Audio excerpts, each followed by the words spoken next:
This video's topic is Teams permissions, security.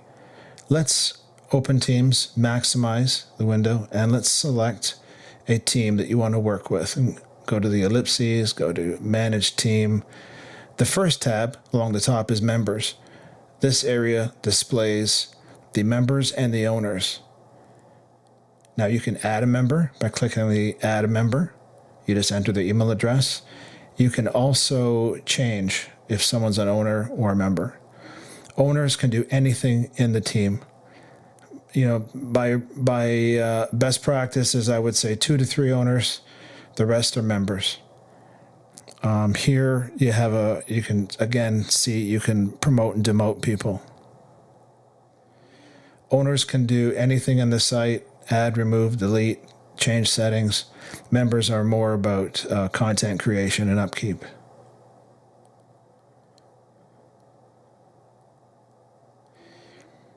So channels, you have some fine-grained permissions here. You can control who sees what channel. So you may want some of the members to not see some of the channels. It depends on the content. I go with the least privilege whenever I set up SharePoint, OneDrive, and Teams. It's just something I've developed from experience working in organizations that are regulated. So here are the types. We have global, that's a private. So the private channel has some limitations. Microsoft designed them so that it would prevent data loss. So there's some apps like a task list or other apps that just will not add to a channel. The settings is some more fine-grained controls of what people can do. Again, the owners can do anything.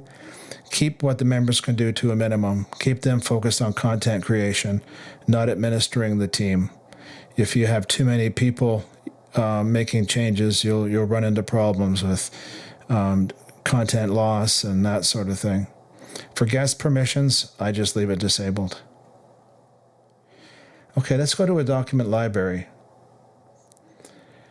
So the files are document libraries. So underlying Teams is OneDrive and SharePoint.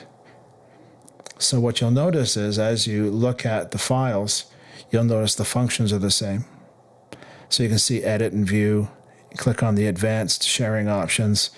You can share within the tenant. That's your 365 environment.